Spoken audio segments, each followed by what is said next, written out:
सबको जय मसीह की। ये प्रभु ने मौका और हमें दिया, संडे आराधना करने के लिए प्रभु ने मौका दिया। प्रभु का धन्यवाद करें। उठते और आलस्य में ना बैठे, क्या करें? परमेश्वर का धन्यवाद करें। हम एक वचन निकालेंगे,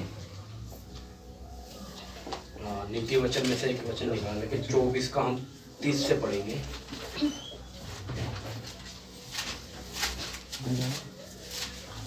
नीति वचन 24 का 30 से पढ़ेंगे। पढ़ो।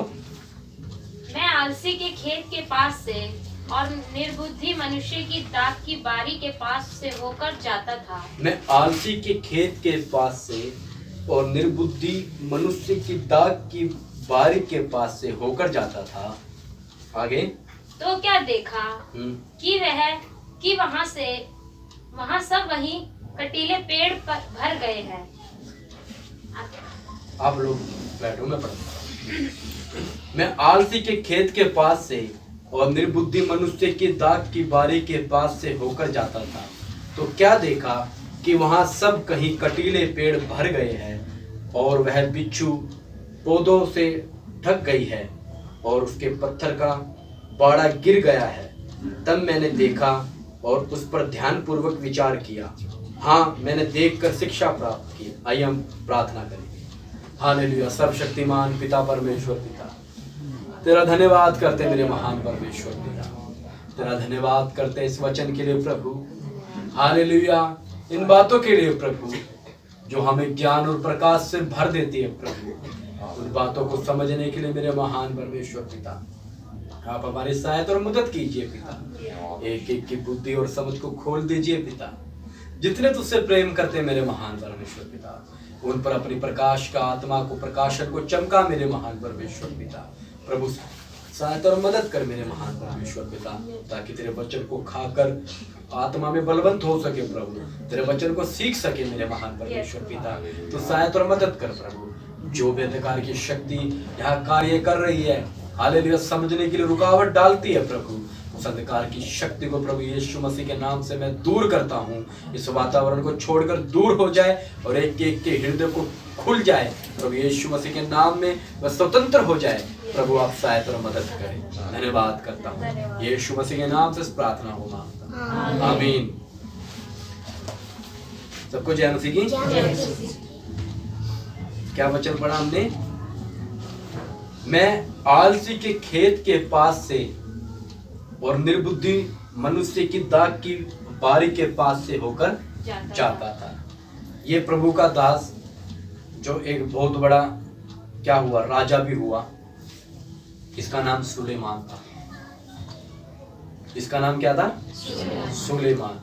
ये इतना धनी और इतना बुद्धिमान और इतना साहसी राजा था कि इसके दिनों में, परमेश्वर का वचन बोलता है, इसके दिनों में इससे ज्यादा बुद्धिमान ना तो कोई इससे पहले था, ना इसके समय में है और ना इसके बाद कभी कोई होगा। ये इतना धनी भी था, इसके जितना कोई धनी आज तक नहीं हुआ।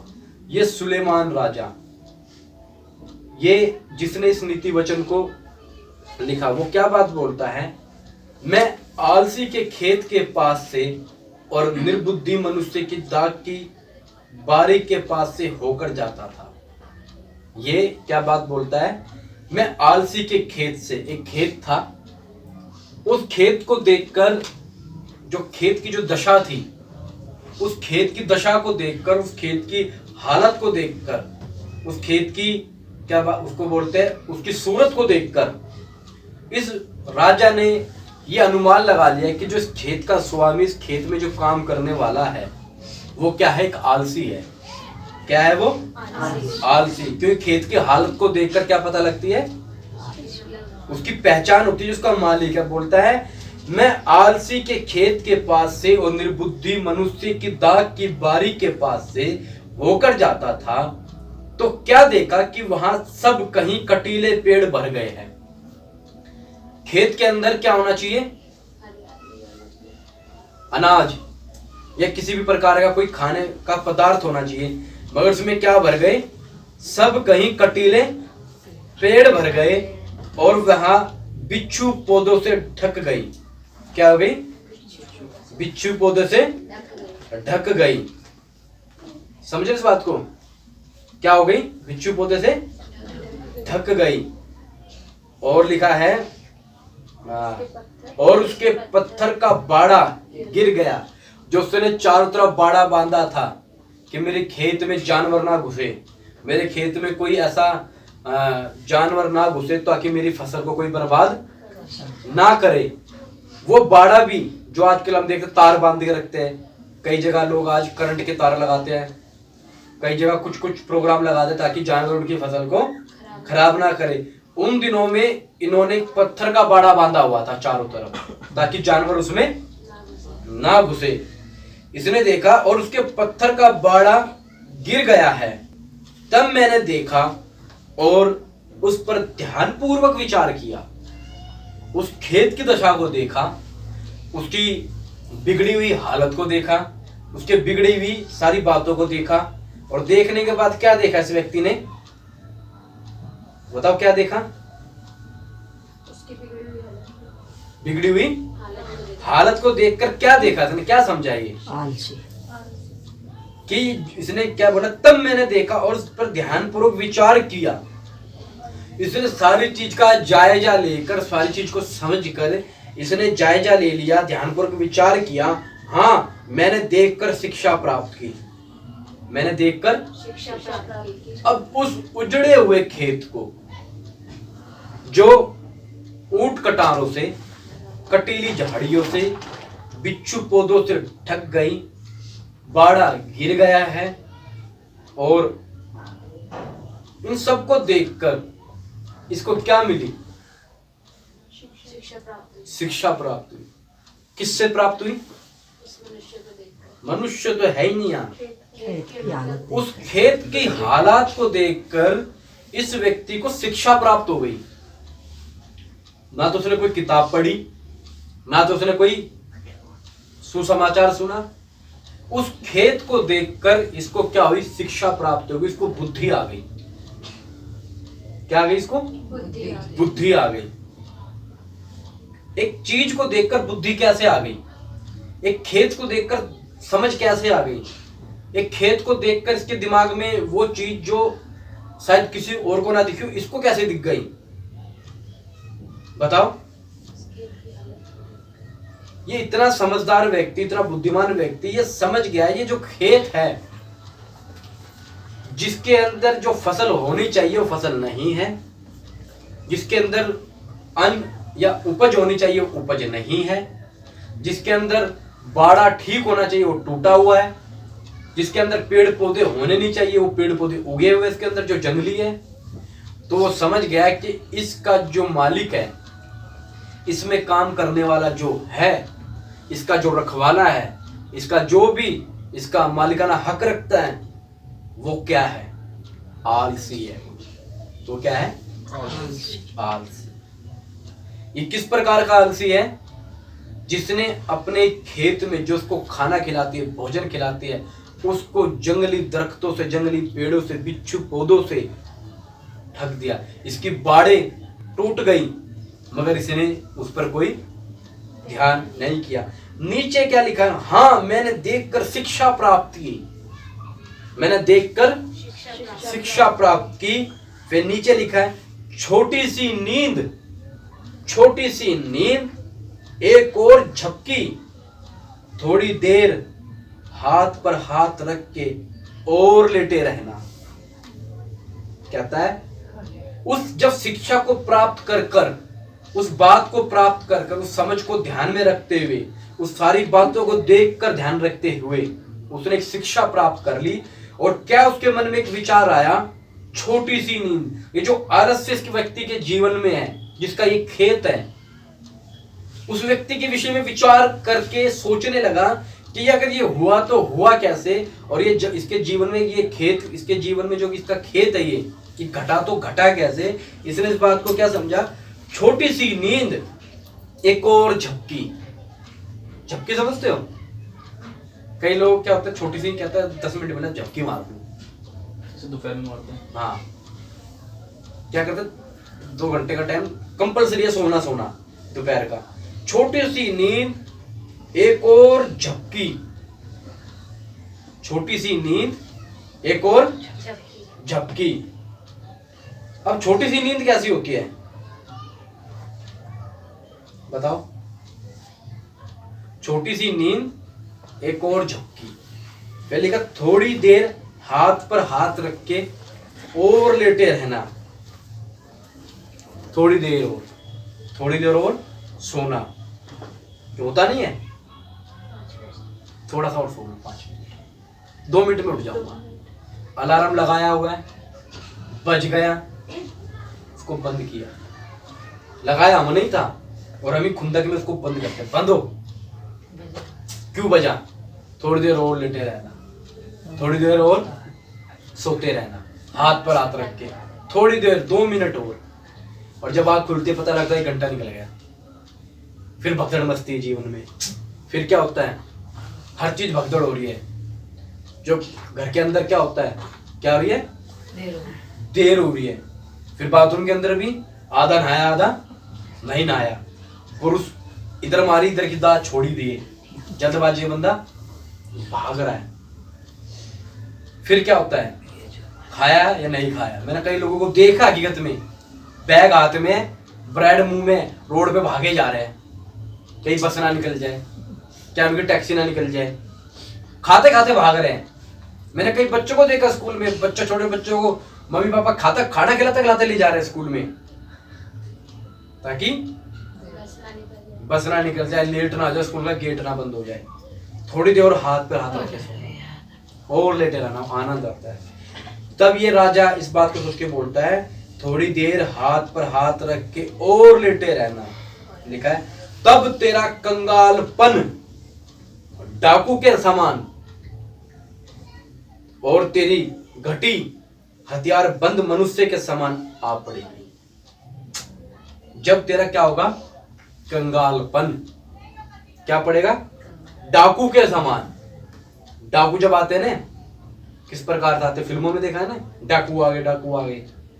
और तेरी घटी हथियार बंद मनुष्य के समान, हथियार बंद मनुष्य के समान आ पड़ेगी। ये छोटा सा ये प्रभु का वचन जो हमें सिखाता, क्या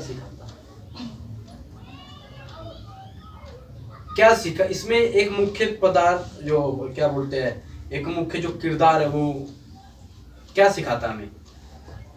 एक आलस्य के कारण एक व्यक्ति का क्या बिगड़ गया? खेत, उस खेत से जिससे लोगों का पेट भर सकता था, उस लोगों का खाने को मिल सकता था, यानी इसके खुद का परिवार का जो पालन पोषण हो सकता था, इस आलस्य के कारण इस व्यक्ति के खेत के अंदर ये सारे काम हुए। मैं इसके अंदर जो बताना चाहता हूँ, इस व्यक्ति ने अपने जीवन में जो प्राथमिकता दी, अपने जीवन के अंदर जो चुनाव या अपने जीवन के अंदर जो फैसला लिया, वो किसको दिया? किसको महत्व दिया इसने? अपनी नींद को या अपने आलस्य को या अपनी किसी भी एक ऐसे काम को जिसके लिए, जिसका खेत इसकी इंतजार में था, उस खेत में इसमें ना काम करते हुए ये व्यक्ति के लिए क्या शिक्षा मिली कि थोड़ी देर और हाथ पर हाथ रख के लेटे रहना, छोटी सी नींद एक और झपकी। समझ आ रही मेरी बात? मैं क्या बताना चाह रहा हूं? इस व्यक्ति ने अपनी नींद को क्या दिया? अपना दर्जा दिया कि थोड़ी सी और, थोड़ी छोटी सी नींद, थोड़ा सब कुछ। और उसके जीवन के अंदर जब कंगालीपन आया, इसकी खेत की दशा देखकर समझा ना, वो जो राजा सुलेमान है उसके खेत को देखकर समझा कि जरूर इस खेत का जो मालिक है वो आलसी है। शब्द क्या लिखा? मैं आलसी के खेत के पास से और निर्बुद्धि मनुष्य की दाख की बारी के पास से होकर जाता था। आलसी था और निर्बुद्धि था। मैं कहता कि इसकी खेत के पास से होकर जाता था। आज हम भी कई बार लोगों के घरों में, लोगों के जीवन को हम मिलते हैं तो हम क्या देखते हैं? लोगों के घरों को, लोगों के जीवन को, लोगों के काम को, लोगों के स्वभाव को, लोगों की बातों को क्या देखते हैं हम भी आज लोग कहीं ना कहीं से निकल कर जाते हैं, कहीं से निकल कर जाते हैं, और क्या देखते हैं, इस सुलेमान राजा ने तो क्या प्राप्त की, उस खेत को देखकर शिक्षा प्राप्त की। क्या हम भी किसी ऐसे व्यक्ति को देखकर शिक्षा प्राप्त कर सकते हैं? ऐसे व्यक्ति को, ऐसे घर को, ऐसी चीज को शिक्षा प्राप्त होती है कि देख ये जरूर ये व्यक्ति ऐसा होगा, ये व्यक्ति के कारण ये बात हुई होगी। समझ आ रहा मैं क्या बताना चाह रहा हूं? जिस प्रकार इस व्यक्ति ने खेत को देखकर समझ प्राप्त की कि इसका मालिक कैसा होगा, हम भी व्यक्ति के जीवन को देखकर, व्यक्ति के चाल चलन को देखकर, व्यक्ति के स्वभाव को, लत्ते कपड़ों को देखकर या उसके घर को देखकर हम ये प्राप्त कर लेते हैं, समझ लेते हैं कि जरूर ये व्यक्ति कैसा होगा। मैं समझाना ये चाह रहा हूं कि इस व्यक्ति ने खेत को देखकर, मेरे समझ आ रही भाई, इस व्यक्ति ने खेत को देखकर खेत के मालिक को पहचान लिया, वो कैसा था। हमारे स्वभाव को देखकर, हमारे चाल चलन को देखकर, हमारे घर को देखकर, हमारे चलने फिरने को देखकर, हमारे हर काम को देखकर व्यक्ति भी इसी प्रकार, जो समझदार व्यक्ति होता है वो पहचान लेता है ये व्यक्ति किस प्रकार का है, ये व्यक्ति किस तरह का व्यक्ति है। समझे नहीं? ये व्यक्ति किस तरह का व्यक्ति है। हमारी वेशभूषा से, हमारी बातों से, हमारे परमेश्वर के प्रति चलने के एक रवैये को देखकर लोग पहचान लेते हैं ये व्यक्ति किस प्रकार का है, ये किस प्रकार का व्यक्ति है। ये लोग भली भांति परख लेते हैं, भाप लेते हैं ये व्यक्ति किस प्रकार का है। इस व्यक्ति के जीवन के अंदर या हमारे जीवन के अंदर कोई ज्यादा खास फर्क नहीं है। जिस प्रकार इस व्यक्ति ने अपने खेत को अपनी नींद के कारण या अपने आलस्य के कारण, अपनी बुद्धि की कमी होने के कारण बर्बादी की ओर ले गया, खेत के अंदर के बाड़े तुड़वा दिए इसने, खेत की जंगली जो झाड़ियां थी वो उग आई। क्यों उगने दी? क्योंकि इसका काम करने को मन नहीं करता, क्योंकि खेत के अंदर क्या होते है, बड़ी मेहनत लगती है। आज जो किसान बैठे हुए हैं इनको मालूम है कितनी मेहनत करते हैं, इनके जो अनाज का पैसा इनको कितना कम मिल रहा है। इतनी मेहनत करते हैं, इनके अनाज का पैसा कम मिल रहा है, तभी तो ये 2 महीने से ऊपर हो गए बैठे हुए। खेत में मेहनत करने वाले व्यक्ति को जब अपने खेत को ही बर्बाद कर दिया, तो हमारे जीवन के अंदर जो हमारे जीवन का जो लालन पालन पोषण जो हमें करना चाहिए, आत्मिकता में बात कर रहा हूं मैं, हमारी आत्मा के अंदर, हमारी भीतरी तौर के अंदर जो हमने अपने आप को, अपनी इस आत्मिक दशा की जो रखवाली करनी चाहिए, इस आत्मिक दशा के अंदर जो काम करना चाहिए, जो आत्मिक दशा के लिए हमें खड़ा होना चाहिए, कहीं ऐसा तो नहीं हमारी बाड़ें टूटी तो नहीं पड़ी, कहीं हमारे जीवनों के अंदर जंगली पेड़ तो नहीं हुए, कहीं हमारे पेड़ सब अंदर जंगली पेड़ तो नहीं उग गए। समझ रहे हो? बहुत से लोगों के जीवन के अंदर ये कार्य हो रहा है, बाड़ें टूटी हुई है और जंगली पेड़ पौधों ने ढकी हुई है, और क्या लिखा है कि उसके पत्थर का बाड़ा गिर गया है, जो उसकी रखवाली करता था। हमारी रखवाली तो प्रभु यीशु मसीह का लहू करता है, चारों तरफ हमारे बाड़ा बांधे हुए हैं। कहीं ऐसा तो नहीं कि कुछ गड़बड़ हो जाए इस खेत के अंदर। क्यों ऐसा हुआ? क्योंकि ये आलसी था, बुद्धि की कमी थी। सोचता थोड़ी देर और सो लूंगा, थोड़ी देर और लेटे रहूंगा, खेत अपना आप क्या हो जाएगा, आ जाएगा। इस व्यक्ति के दिमाग में ये क्यों नहीं आया, ये क्यों नहीं सोचा कि खेत अपने आप उगेगा तो ये पृथ्वी पर जो श्राप है वो जंगली ऊंट कटारे ही उगाएगी। अन्न अगर तूने उपजाना है तो उठ, पसीना निकाल, मेहनत कर, तो ही तू रोटी खा पाएगा। ये थोड़ी देर और सो लेना, थोड़ा सा और कर लेना। इसी प्रकार अगर हमारे आत्मिक जीवन के अंदर निराशा है, आत्मिक जीवन के अंदर बढ़ोतरी नहीं है, तो ये मत सोचना कि पवित्र आत्मा आएगा, पवित्र आत्मा या हमारी मदद करेगा, या वचन प्रार्थना में जाना हमारी मदद हो जाएगी। हमने मेहनत करनी पड़ेगी, अपने आत्मिक जीवन के जो खेत के अंदर इस कार्य को करना पड़ेगा, हल चलाना पड़ेगा।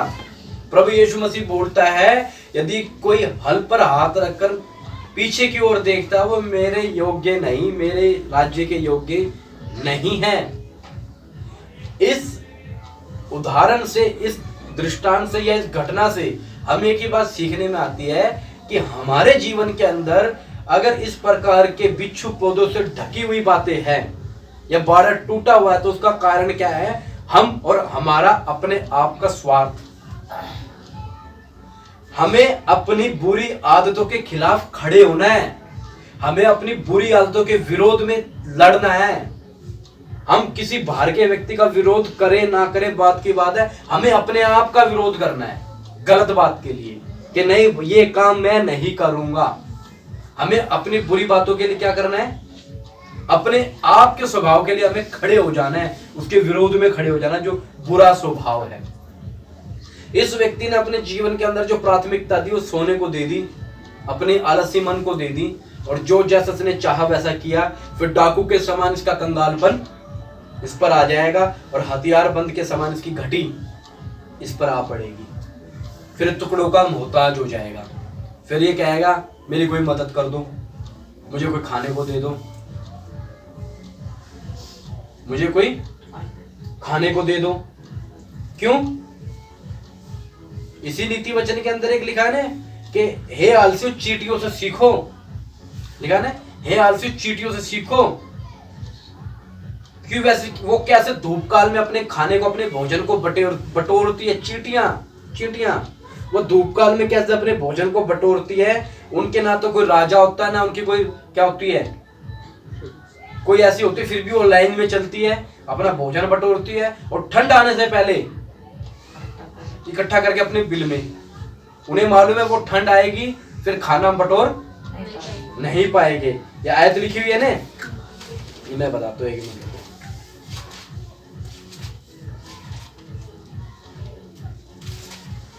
हालेलुया।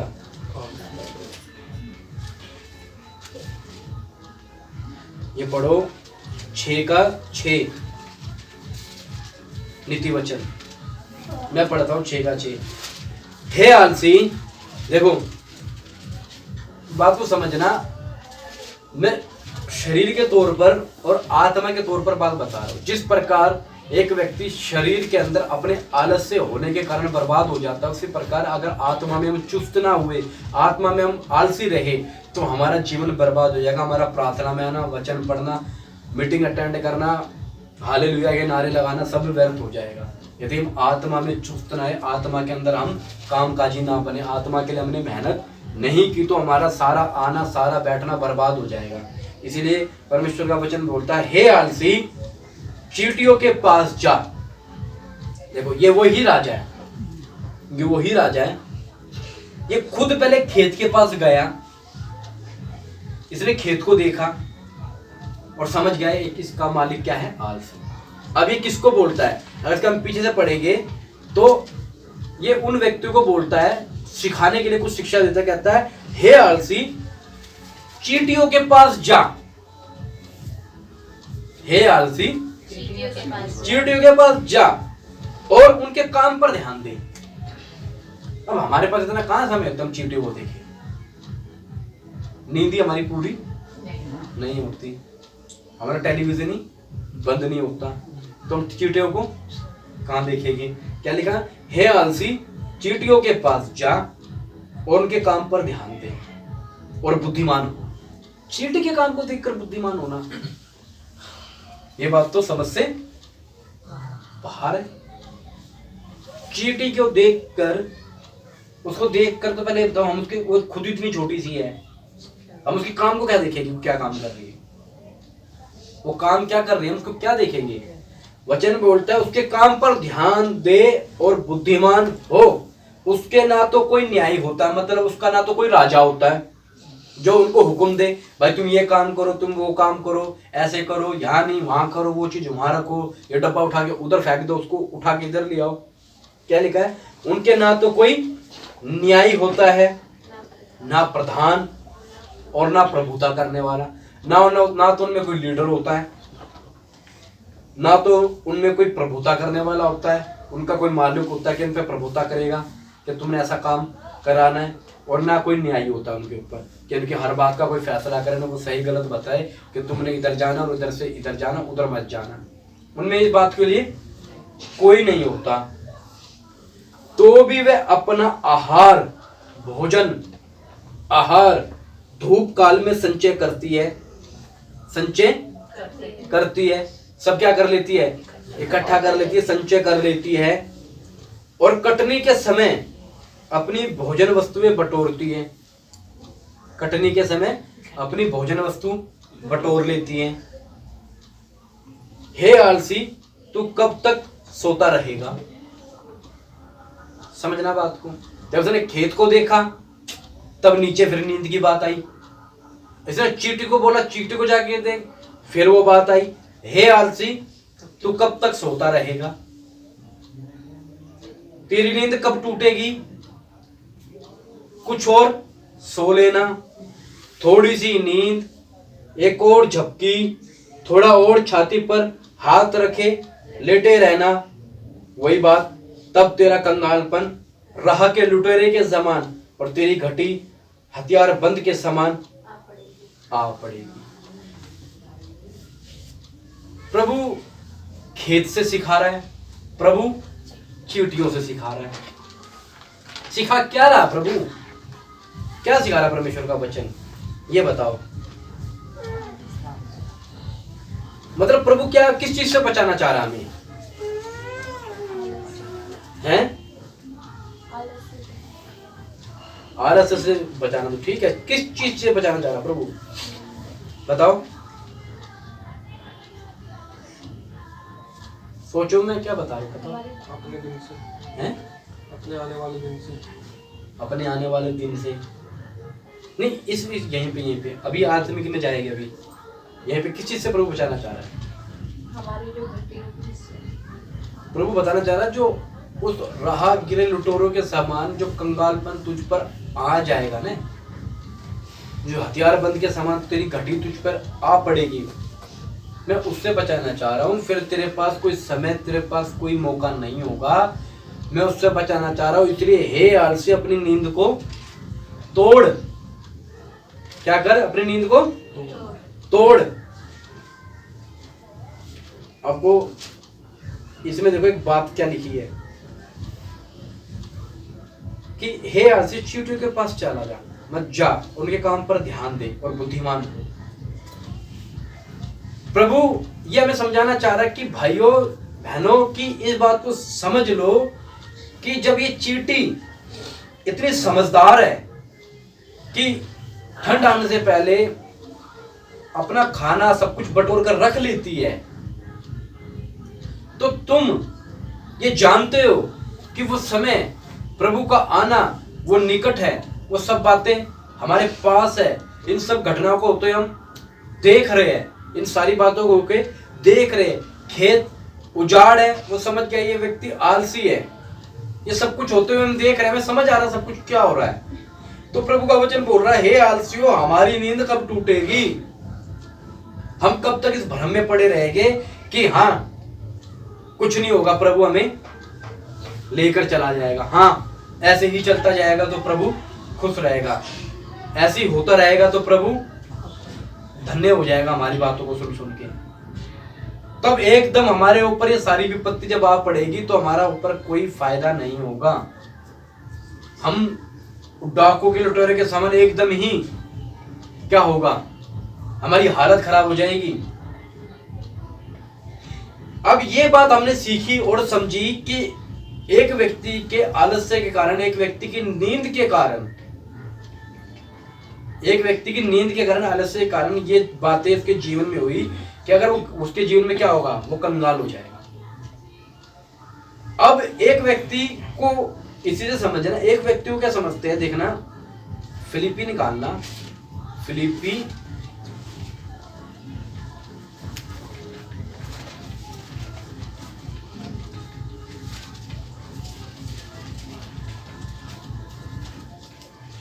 7 से हम पढ़ता हूं मैं, फिलिपी 7 से पढ़ता हूं।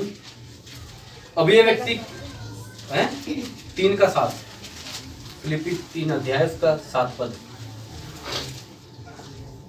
परंतु जो जो बातें मेरे लाभ की थी उन्हीं को मैंने मसीह के कारण हानि समझ लिया।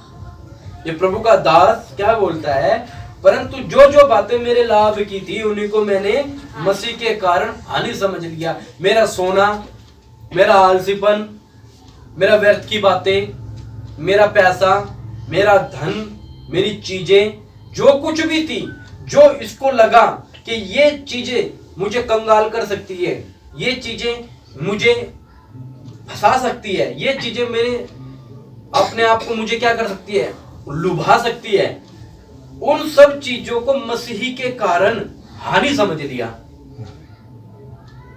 जो चीजें इसे आराम दे सकती थी, प्रभु के दास पौलुस को जिन चीजों से ये बहुतायत का जीवन जी सकता था, जिन बातों से ये क्या कर सकता था, मौज मस्ती कर सकता था, उन बातों को उसने क्या समझ लिया, मसीही के कारण हानि समझ लिया।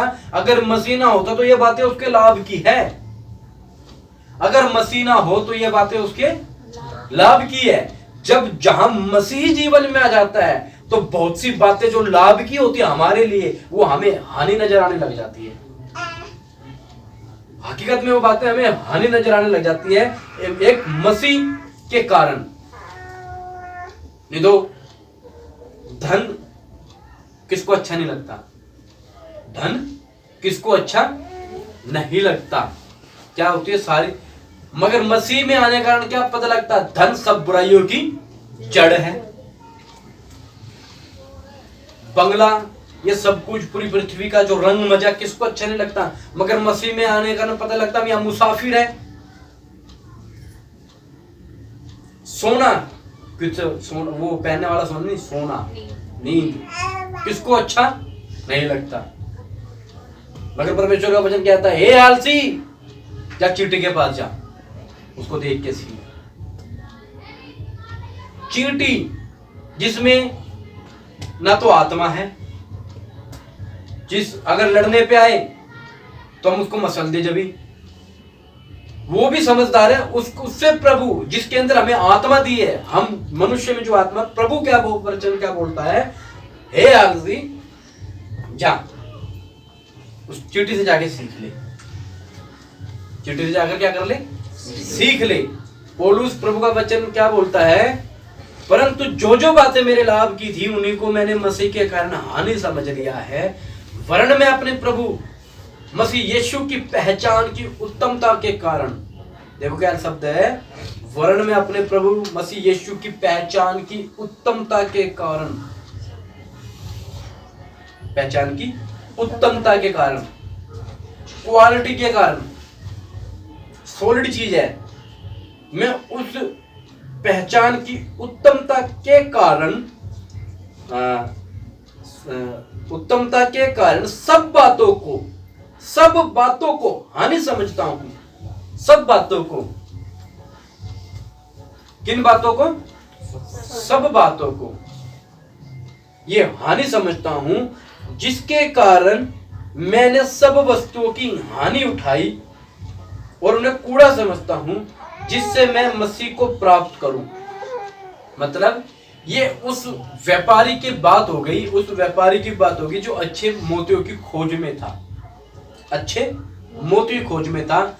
जब उसको एक ऐसा मोती मिला जो बहुमूल्य मोती है, जो कीमती मोती है, जो सबसे अच्छा मोती है, उस मोती को पाने के लिए उसने जाकर अपना सब कुछ बेच डाला और उस मोती को खरीद लिया।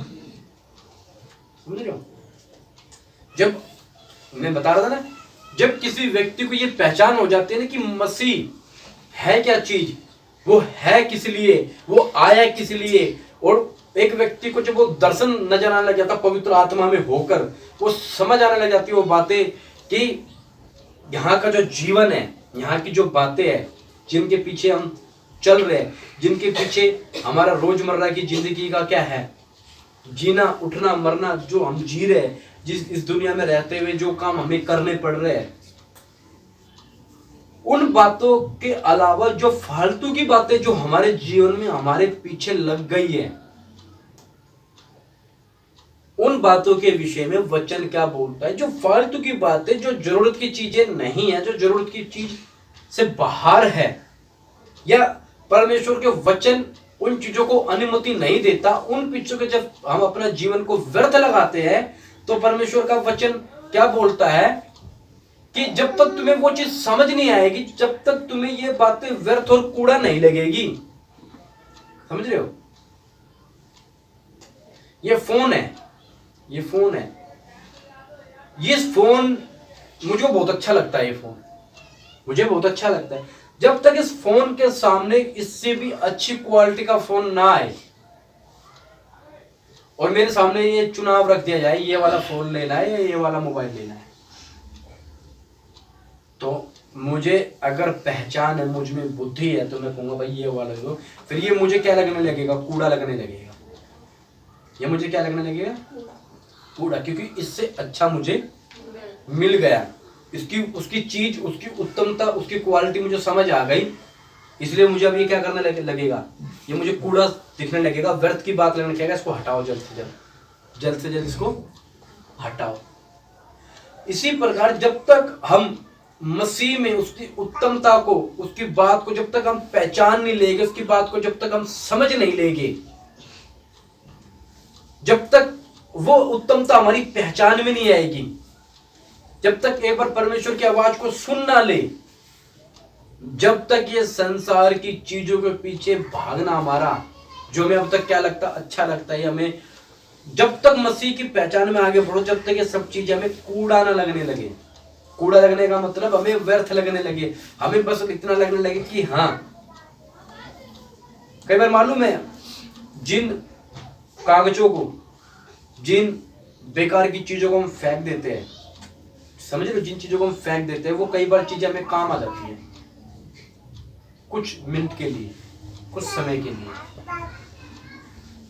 कई घरों के अंदर क्या होता है, कुछ छोटी सी जगह साफट वाफट बनी होती है, कुछ गैजेट टाइप का बना होता है, उसके अंदर वो फालतू चीजें, कूड़ा काड़ा जो उनका यूज का नहीं होता, उसके अंदर फेंक देते हैं। फिर एक समय में, काम में उनको क्या होता है, उनको जरूरत होती है कि यार एक चीज थी, चलो उसको निकाल के कुछ करके यूज करके फेंक देते हैं। इस बात को समझना, कुछ यूज करके फेंक देते हैं। इसी प्रकार परमेश्वर का वचन हमें समझा रहा है कि जिन बातों को हम, जब तक हम उनको कूड़ा नहीं समझेंगे ना, इनको साइड करो। जब जरूरत हो, कुछ वहां कुछ काम है, ठीक है, इस्तेमाल करो, फिर इसको बाहर रखो अपने जीवन से, अपने इन बातों से बाहर रखो। नहीं तो यही बातों के कारण हमारा जीवन क्या हो जाता है, धन की चाह और आंखों की अभिलाषा और शरीर की अभिलाषा हमारे जीवन को जंगल बना देती है, हमारे आत्मिक जीवन के अंदर बिच्छू पेड़ पौधे उगा देती है। हमारा बाड़ा, जो हमारी सुरक्षा का बाड़ा हमारे आत्मिक जीवन में ये हो जाता है। और यही एक कारण है कि हमारा प्रार्थना करने का मन नहीं करता, वचन पढ़ने का मन नहीं करता, और यही कारण है कि नींद से भरपूर हम जीते हैं। बस सबसे उत्तम चीज जीवन में क्या है? नींद। बस उठो, खाओ पियो, सो जाओ, उठो, खाओ पियो, सो जाओ। क्यों ऐसा? क्यों? मैंने स्टार्टिंग में बताया, हमारे हाव भाव को देखकर पता लग जाता है ये व्यक्ति आलसी है, उस व्यक्ति के जीवन के अंदर कोई आत्मिकता की बात नहीं है।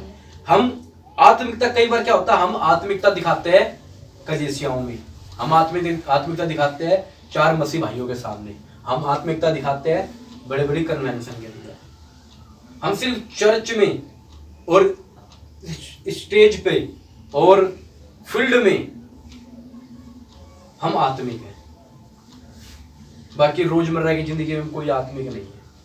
हमें कितना खाना खाना है, कितना सोना चाहिए, कितने सुबह जल्दी उठना चाहिए, या कितना हमें क्या काम करना चाहिए, हर बातों के अंदर आत्मिकता होनी चाहिए। हमारे कपड़े पहनने में, हमारे उठने बैठने में, हमारे ड्रेसिंग में, हमारे बोलने में। परमेश्वर का वचन बोलता तुम्हारा बोलना ऐसा हो मानो तुमने सुसमाचार ही सुना दिया हो। बहुत से लोगों को मैंने देखा ऐसा बोल रहा होता है कि शब्द ही क्या बोल रहा है, ऐसा लगता है वचन ही सुना दिया बंदे ने। और बहुतों का तो ऐसा होता है जैसे वचन में लिखा है मानो बर्छी के समान बातें मार रहा है। क्यों? इसका कारण क्या है? बताने का मतलब ये है, सिर्फ फील्ड में नहीं, सिर्फ स्टेज में नहीं, सिर्फ कलीसिया में नहीं, हर बातों में हमें आत्मिक होना है। मैं कितना समय कहां कैसे किस लिए बिताता हूं, हर सोच में आत्मिक होना है, हर बात में आत्मिक होना है। इसलिए परमेश्वर का वचन हमें यह बता रहा है कि तुमने अगर इन सब बातों में आत्मिक होना, तो सबसे बड़ा अपने आलस्य को छोड़ना पड़ेगा। आलस्य सिर्फ नींद का नहीं है, आलस्य बहुत सी बातों का आलस्य है। उन बातों को समझने का की बात को समझे ने, परमेश्वर के वचन ने क्या बोला? आलसी चींटी के पास जाकर उस पर ध्यान दे, ध्यान देना। हमने अपने जीवन को वचन से मनन करते हुए सोचना है कि किस बात की कहां और कैसे घटी है, किस बात की कैसे और कहां घटी है, और मेरा जीवन आलस्य की ओर कैसे जा रहा है, मैं किस और बर्बादी की ओर जा रहा हूं, या मेरा आत्मिक जीवन बन रहा है। समझ आ रही है मेरी बात आप लोगों को? थोड़ा कठिन लग रहा होगा, मगर समझने की कोशिश करो। इसलिए मैंने 2 उदाहरण यही बताए कि जब तक जीवन में आलस्य है, परमेश्वर के वचन में आगे नहीं बढ़ पाओगे। इसलिए अपनी बुरी स्वभाव, बुरी आदतों के विरोध में खड़े हो जाओ। मैं नहीं सोऊंगा, मैं वचन पढ़कर ही रहूंगा। अपनी बुरी आदतों के विषय में खड़े हो जाओ, उसका विरोध करो। मैंने ये काम करना है। हो सकता है कि हम घरों के अंदर छोटी छोटी बातों के अंदर कुछ करते हो, ठीक है, मगर जब बात आत्मिक बात में आए तो वहां पर हमें क्या हो जाना है? खड़े हो जाना। कोई भी समझौता नहीं करना। प्रभु का वचन बोलता, परंतु जो जो बातें मेरे लाभ की थी, अब समझ लो लाभ की बातें क्या हो सकती है।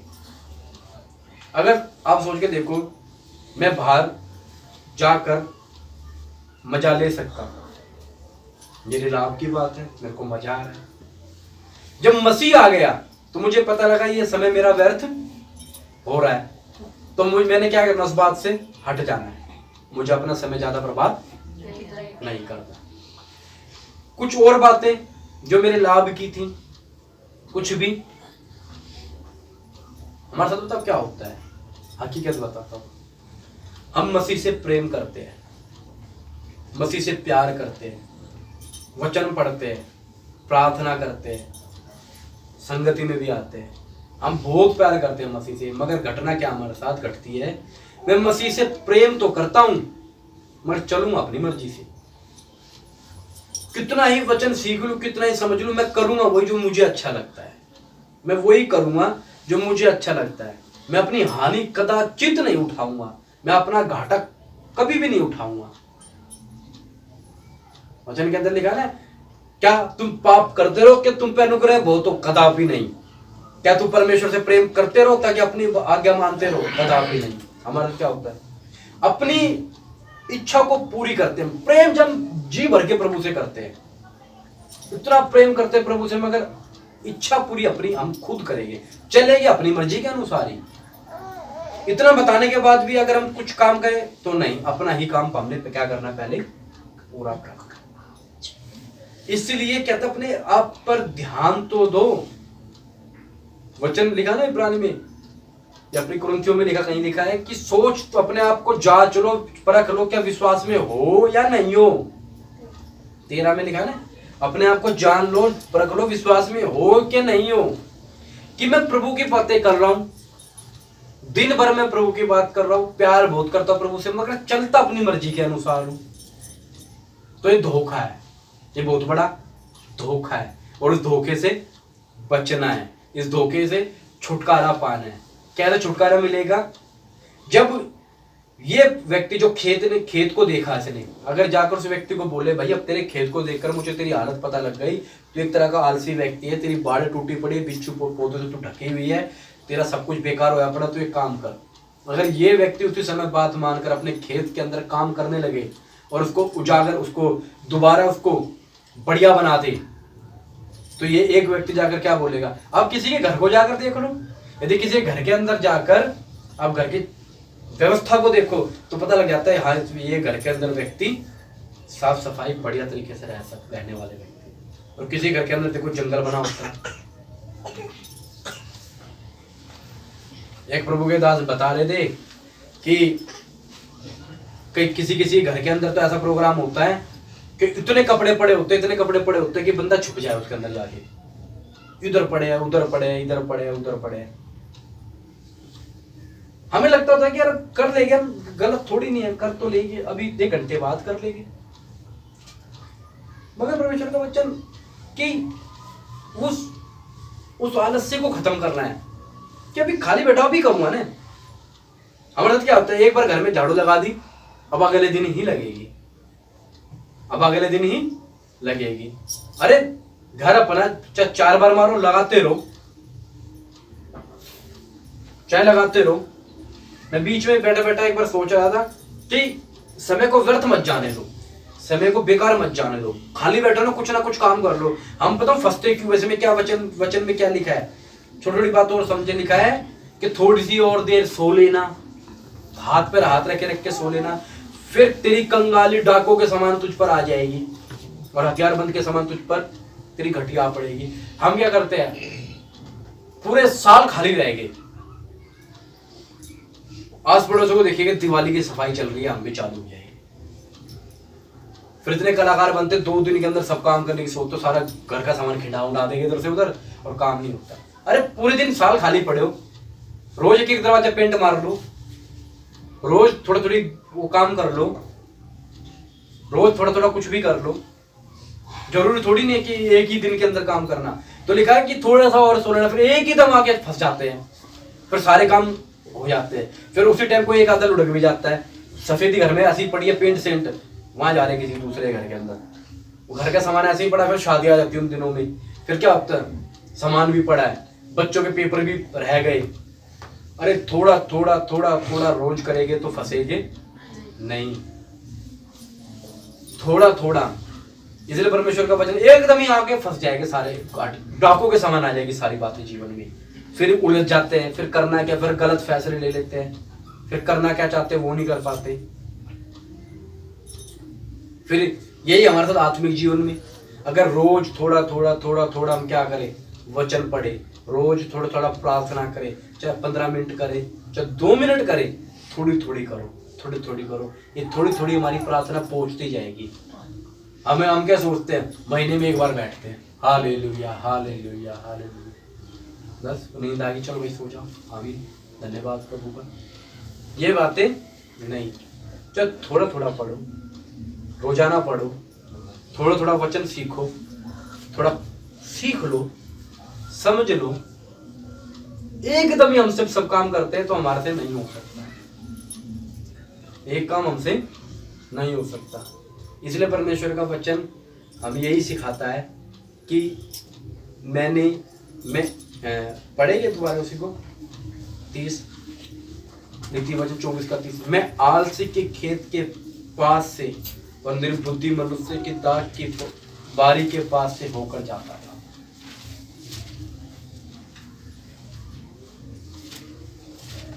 मैं आलसी के खेत के पास से और निर्बुद्धि मनुष्य की दाख की बारी के पास से होकर जाता था। तो क्या देखा कि वहां सब कहीं कटीले पेड़ भर गए हैं। देखो, सब कहीं कटीले पेड़ भर गए। कैसे भर गए? थोड़ा सा और सो लेना। हम जितना हम सोच रहे हैं प्रार्थना नहीं करेंगे, कल कर लूंगा, सोच रहे वचन नहीं पढ़ूंगा, कल पढ़ लूंगा, धीरे धीरे एक एक दिन एक एक कटीला पेड़ आता जा रहा है। फिर मुश्किल है अपने आप को सुधारना, फिर मुश्किल है अपने आप को बिठाना प्रार्थना में, फिर मुश्किल है वचन भी पढ़ना। यही परिणाम है, ये सुन रहे दोनों, यही परिणाम है कि पढ़ नहीं पाते। यही परिणाम है, पढ़ नहीं पाते, वचन ही नहीं पढ़ पाते ठीक से। अरे पढ़ोगे रीडिंग, प्रभु का धन्यवाद करता हूँ, मुझे तो ऐसी रीडिंग है कि अगर मैं एक बार देख लो ना तो आगे बता दूंगा क्या लिखा होगा। क्यों? क्योंकि समय थोड़ा थोड़ा पढ़ो तो, मनन तो लो, ध्यान रखो बातों में, कहाँ लिखा है, कैसे लिखा है, पढ़ तो लो। थोड़ा थोड़ा रोज पढ़ो, थोड़ा थोड़ा करो। हम सोचते एक ही दिन, अरे अगर तुम रोज अगर एक दीवार को भी पेंट करो तो किसी बाहर के मजदूर को बुलाने की जरूरत नहीं है। साल में रोज भी एक ब्रूस मार दो ना, 365 दिन तुम पूरे घर को पेंट कर दोगे। एक बार रोज ऐसे कर दो, रोज फिर उसके ऊपर ऐसे कर दो, 365 दिन में तुम्हारा घर पेंट हो जाएगा। कितना देर लगती है ऐसे करने में? 2 सेकंड, रख दो डब्बे में, धो के खत्म। हम सारा प्रोग्राम कैसे करते हैं? एक ही दिन करने की सोचते हैं। धीरे धीरे क्या देखा, तो क्या देखा कि वहां सब कहीं कटीले पेड़ भर गए हैं। वहां सब कहीं कटीले पेड़ भर गए। आत्मिकता, परमेश्वर का वचन घटता जाएगा धीरे धीरे, और कटीला स्वभाव आता जाएगा। कई बार जीवन में हमारे साथ, क्या मेरे साथ भी तो कई बार जीवन में होता नहीं कि हम एक जगह तो हम बड़े आत्मिक होते हैं, और कहीं ना कहीं कोई व्यक्ति कहता है यार तू तो बड़ी प्रार्थना करता, तूने ये काम कर दिया। दूसरे व्यक्ति को दिखता है, हमें नहीं दिखता। क्यों? क्योंकि उस जगह हम अपने आप में क्या बनकर बैठे कि उस जगह में ठीक हूं, मगर ठीक कोई अपने आपे में नहीं है। परमेश्वर का वचन न्याय करता है, परमेश्वर का वचन सिखाता है ठीक कौन है, कैसा है, किस तरीके से है। तो क्या देखा कि वहां सब कहीं कटीले पेड़ भर गए हैं, सब कहीं भर गए हैं। ये बहुत अच्छा दृष्टांत अगर समझा जाए, सब कहीं भर गए हैं। हमारे प्रार्थना की जगह में भर गए, वचन पढ़ने की जगह में, सब बातों में भर गए हैं। और वह बिच्छू से ढक गई, बिच्छू पौधों से ढक गई है, और उसके पत्थर का बाड़ा गिर गया है। उसके पत्थर का बाड़ा गिर गया है, पत्थर का बाड़ा गिर गया, बाड़ा ही गिर गया। हम सोच रहे हैं कि प्रभु हमारे साथ है, क्या प्रभु की वो सेफ्टी हट तो नहीं गई? हमारे जीवनों में जो परेशानी हमें बनाने के लिए एक समय में आती थी, हमें कुछ बनाएगी, अब वो नष्ट करने के लिए तो नहीं आ रही। इसको फंसाते रहो, अब ये इसको जाने को दूसरी तरफ जाता रहेगा अभी, और विनाश की ओर चला जाएगा। हमने उस व्यापारी के समान होना, हमने पौलुस के समान होना है कि व्यापारी अच्छे मोतियों की खोज में था। जब उसको अच्छा मोती मिला तो उसने सब कुछ बेचकर, उसके पास बहुत कुछ था। अगर उसको मोती ना मिलता, उसको कोई जरूरत नहीं थी, वो भूखा नहीं मरता वो व्यापारी, मगर उस मोती के चक्कर में उसने अपना सब कुछ बेच दिया। मोती के चक्कर में, उस बहुमूल्य मोती के चक्कर में उसके पास इतना पर्याप्त पैसा था, इतना सब कुछ था कि उसने अपना सब कुछ बेच डाला। और हुआ क्या? उस बहुमूल्य मोती को प्राप्त कर लिया। हमारे साथ भी ये घटना घट सकती है, मगर घटना नहीं चाहते। क्यों नहीं चाहते? ये बाइबल देना, ये देखो, ये हाथ में मेरे क्या है, ये बाइबल दो, मुझे ये बाइबल चाहिए, दो। मैं नहीं पकड़ पा रहा हूं, मैं ये भी छोड़ना नहीं चाहता और मुझे वो भी चाहिए। तो ऐसा नहीं हो सकता। जब तक उस व्यापारी ने अपना जो पीछे था वो जब कुछ बेच ना डाला, तो अमूल्य मोती प्राप्त नहीं हुआ।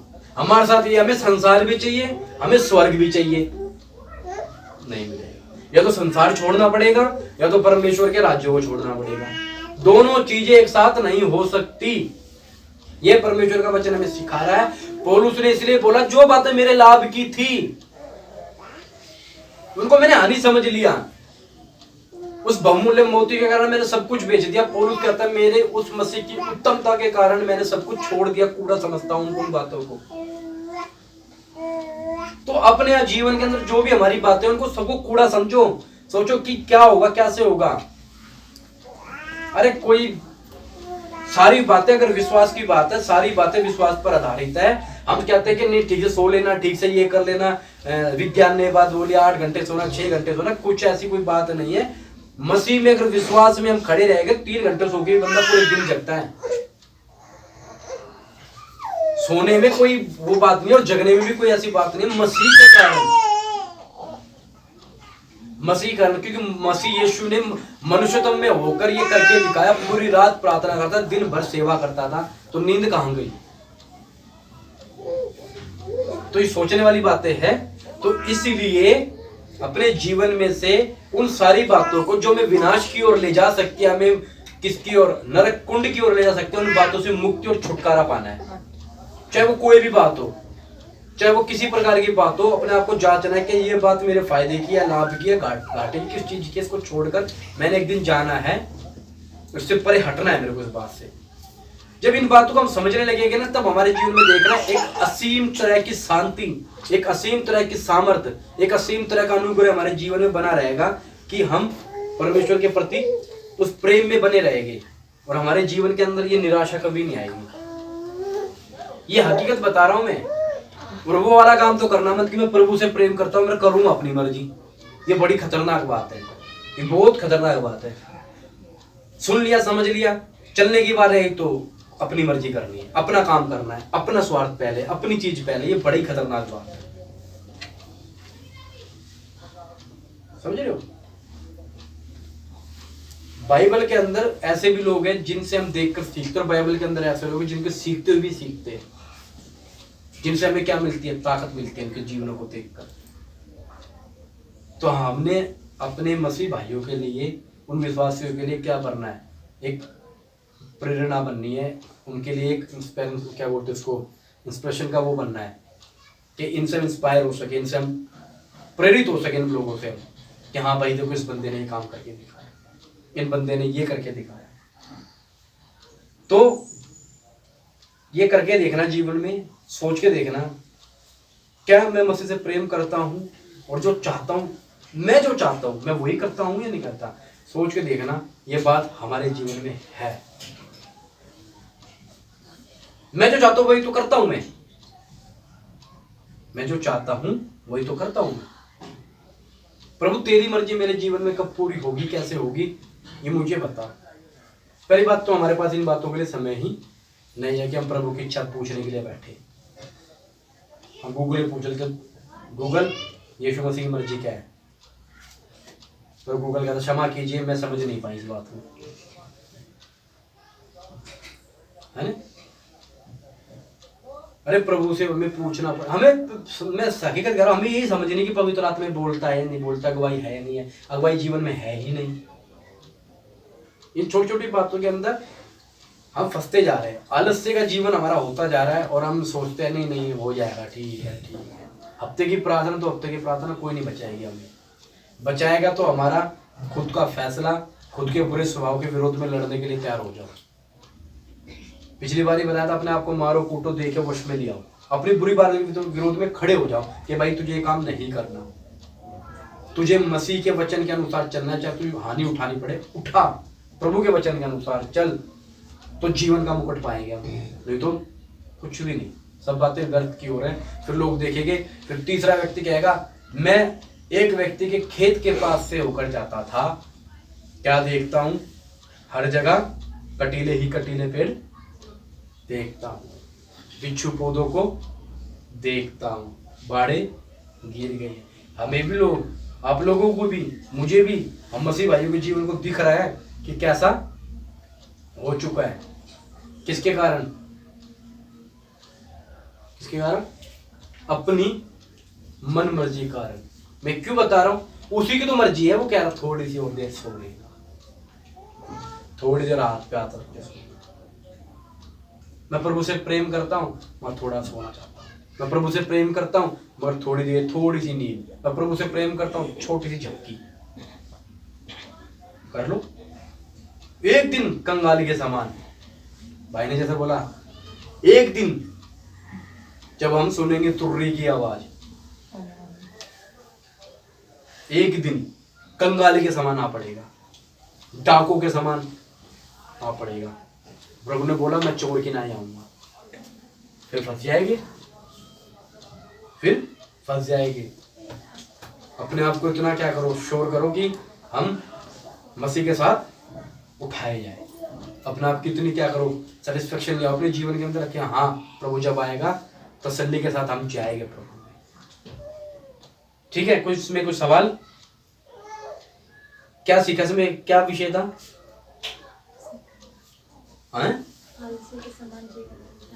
आलसी के समान जीवन नहीं दिखा। दूसरा, हमारे जीवन को देखकर फिर समझ जाएगा ये व्यक्ति क्या सर के जीवन के अंदर कुछ नहीं बनना चाहिए। उसके जीवन के समझ आया ना विषय जो बताना चाहता हूँ। एक खेत को देखकर एक व्यक्ति ने एक व्यक्ति की पहचान बता दी। हमारे जीवन को देखकर एक व्यक्ति बोले कि ये व्यक्ति आत्मिक है, ये व्यक्ति आत्मिक। अभी छोटी सी बात याद आ गई कि व्यक्ति थे बड़े स्पिरिचुअल व्यक्ति थे, बड़े आत्मिक व्यक्ति थे, बड़ी मजे हर चीज में आत्मिक। किसी ने घर में खाने पर उसको बुलाया, खाना खाया, खाना पसंद नहीं आया, भरी थाली कूड़े में डाल दी। वो व्यक्ति क्या था? स्टेज पे आत्मिक था। खाने की बारी है ना, आत्मिकता निकलेगी उसकी, क्योंकि वचन में क्या लिखा है? जो कुछ तुम्हारे सामने रखा है उसे खाओ। धन्यवाद। नखरे वहां पे नहीं है। अब उसे मतलब मैं ये नहीं खाना, मुझे नहीं खाना। अगर सेवा में चले गए वहां रख दिया तो अरे खाओ, जो प्रभु ने बोला खाओ खाओ। हमारी हर चीज में आत्मिकता दिखेगी, समझ रहे हो? हर चीज में। तो उन हर चीजों में किस चीज में आत्मिकता? हमारे सोने में, हमारे खाने में, हमारे उठने में, हमारे कपड़े पहनने में, हमारी बातों में।